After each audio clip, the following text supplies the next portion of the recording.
Vamos a empezar hoy con una clase teórica de contabilidad. ¿Para qué sirve la contabilidad? La primera pregunta la podríamos responder diciendo que la contabilidad sirve para llevar un registro sistemático de las operaciones contables que hay en una empresa. La contabilidad que se lleva en cualquier empresa se va a regir por una serie de normas y por una serie de reglas. ¿Dónde están esas normas y dónde están esas reglas? Pues están recogidas en nuestro Plan General Contable, que está aprobado nuestro plan actual desde enero de 2008. El Plan General Contable español podemos decir que tiene dos vertientes, el Plan General Contable general y el Plan General Contable para pymes. Pymes significa pequeñas y medianas empresas. El Plan General Contable para pymes tiene la modalidad de ser un plan que simplifica las obligaciones contables y permite presentar las cuentas anuales de una forma simplificada o abreviada con respecto a las cuentas que tienen que presentar aquellas empresas que se tienen que regir por el Plan General Contable en su versión general. Las reglas del Plan General Contable son las normas para contabilizar y esas reglas las tenemos que aplicar en nuestra contabilidad del día a día, que se tiene que reflejar en una serie de libros que son obligatorios. Los libros que son obligatorios en cualquier empresa son, por un lado, el libro diario y por otro lado, el libro de inventarios y cuentas anuales. El libro diario sirve para llevar un registro diario de lo que pasa en mi empresa. Recogemos día a día la operación contable desde que abrimos el negocio hasta que cerramos el negocio. Y el libro de inventarios y cuentas anuales se compone de 5 documentos, que son el balance de situación, la cuenta de pérdidas y ganancias, el estado de cambios en el patrimonio neto, el estado de flujos de efectivo y la memoria. La memoria es un documento que sirve para ampliar alguna información de cualquiera de estos documentos anteriores, ¿vale? Sirve para aclarar o ampliar esa información. El balance sirve pues para ver como una foto la situación económica y financiera que tiene una empresa en una fecha determinada, que suele ser 31 de diciembre.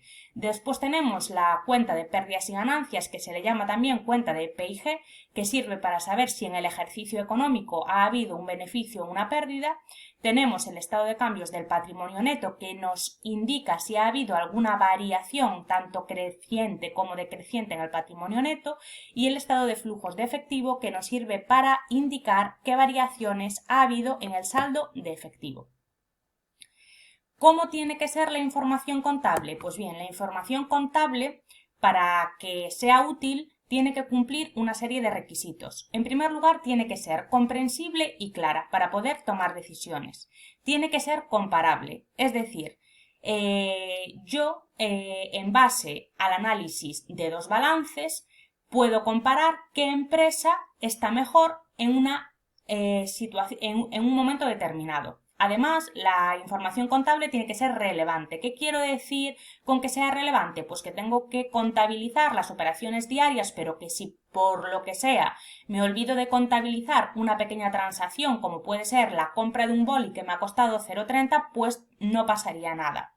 Sería un pequeño error sin importancia ni relevancia a la hora de mostrar la información contable fiel y real.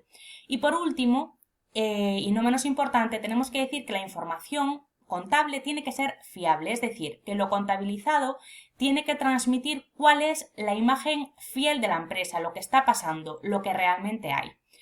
Para ver si mi contabilidad se ajusta a las normas contables, en determinadas ocasiones y según la cifra de negocios que tiene la empresa, número de trabajadores o el volumen del activo que tiene mi entidad, estoy obligada a realizar una auditoría contable de mis cuentas anuales. ¿Y quién hace esa auditoría contable? Pues un experto auditor independiente de mi empresa, que tiene que evaluar si la información que yo transmití en esas cuentas anuales es veraz, si se ajusta a los principios y normas de valoración que están recogidas en el Plan General Contable, y ese experto auditor emitirá un informe en donde se vea si lo que yo he estado haciendo se ajusta o no se ajusta a la legalidad vigente. ¿Quién se beneficia de la información contabilizada? Pues un montón de personas. Los propietarios, por ejemplo, de la empresa, viendo y analizando un balance, pues pueden ver cuál es la situación económica y cuál es la situación financiera en una empresa. Las personas que dirigen esa empresa van a tomar las cuentas anuales como pues unos indicadores o unos termómetros para saber estratégicamente por dónde tienen que actuar. Un acreedor podría pedirnos puntualmente pues ver algún documento contable mío. ¿Para qué? Pues para saber si yo estoy al corriente de pagos y si le compensa a lo mejor venderme determinada cantidad de bienes o no, por ejemplo. A un inversor también le puede interesar ver estos documentos contables porque según vea qué empresa va mejor, pues decidirá comprar las acciones de una empresa o las acciones de otra empresa. Después también puede ser útil la información contable para los bancos. ¿Por qué? Porque si yo soy una empresa y necesito obtener financiación y le pido al banco pues que me conceda un préstamo o un crédito, pues querrá ver si estoy al corriente de todas mis obligaciones contables, de mis obligaciones fiscales, ver que no tengo ningún problema de morosidad, por ejemplo.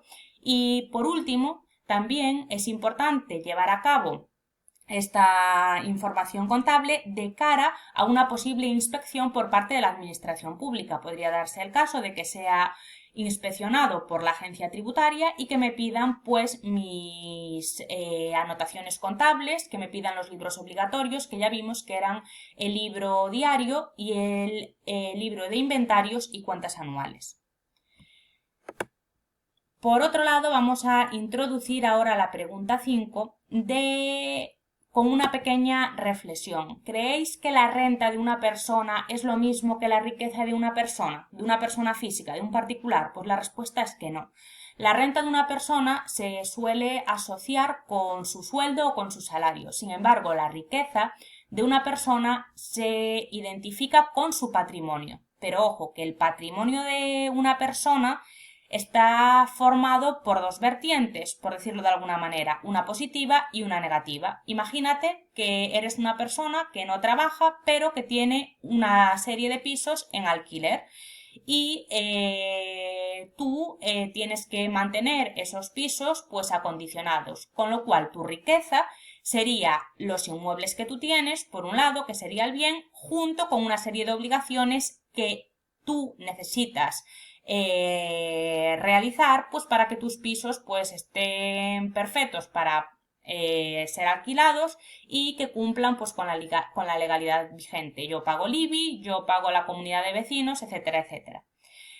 Si trasladamos esta situación de persona física a un nivel empresarial y queremos establecer si una persona jurídica o una empresa tiene un patrimonio, la conclusión a la que llegamos es que sí, desde luego que sí, cualquier empresa tiene un patrimonio neto, y el patrimonio neto de una empresa está formada por un conjunto de bienes, por un conjunto de derechos y por un conjunto de obligaciones.